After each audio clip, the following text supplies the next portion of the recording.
Welcome to my YouTube channel. A merciful and just king was ruling a country. The talk of his mercy and justice was common throughout the country. There was peace and tranquility, and the people were living happily. One day, the king suddenly had a headache. The pain was so severe that he lay down on his bed, holding his head, unable to get up. The royal physician checked the king's pulse and, expressing great concern, said to the queen, "The king is suffering from some unknown disease." The news of the king's mysterious illness spread like wildfire throughout the country. It was announced by the queen that whoever could cure the king of this mysterious disease would be made the prime minister of the country. The finance minister was very jealous of the king and wanted to become the king himself. A conspiracy was brewing. One day, a sage asked for permission to treat the king, and the queen immediately granted him permission. The sage checked the king's pulse and, expressing great concern, took the queen to a separate room from the king and said, "The mystery is not the disease, but that they are being given some poison which slowly affects the mind of the person, making them ineffective and unable to move.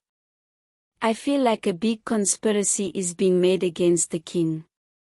After carefully listening, the queen permitted him to take immediate action and decided to look into this matter herself. The sage said, "There is a rare herb to eliminate the effect of the poison, which is found only at the depths of the Black Mountains. It will take me about 15 days to reach there." The queen thought for a while and said, "A plan is coming to my mind by which even the snake will die, and the sticks will not break. Why don't we take the king with us to the Black Mountains? This will also change the climate for the king and save our precious time. Before departure, we will place our royal soldiers at some points along the way. The conspirators will definitely attack when they see the king with few men, and as soon as they attack, our soldiers will attack them from behind." The sage said, "My queen, your scheme is great. It will expose the conspirators easily."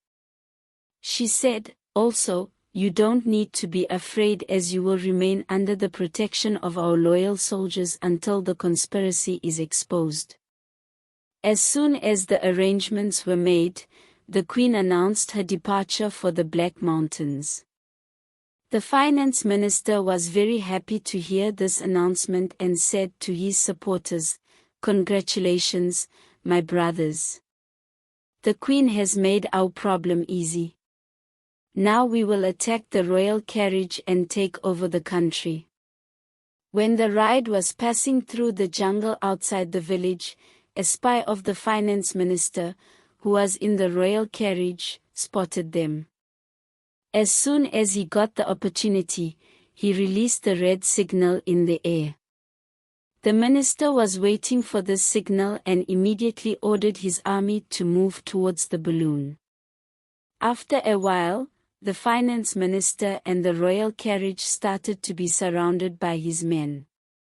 They couldn't even take a proper look at the royal carriage when arrows started raining on them from all sides. The rain of arrows was so intense that no one had a chance to run or recover from the attack. The royal army, which was hidden in the forest, had spread out in all directions. The finance minister was running around in a bad mood. At that moment, the army chief came towards him quickly, and seeing him, the finance minister started apologizing. "I am sorry, I made a big mistake." The chief said, "Now the court will decide your punishment or pardon. For now, listening to the queen's decision is very important." He took him and put him into the royal carriage. After getting the desired herb, the queen, along with the royal army and the finance minister, entered the city again. When people heard about the conspiracy of the finance minister, they caught him, put coal on his face, and paraded him around the city on a donkey so that the whole country would see the tragic end of the rebel.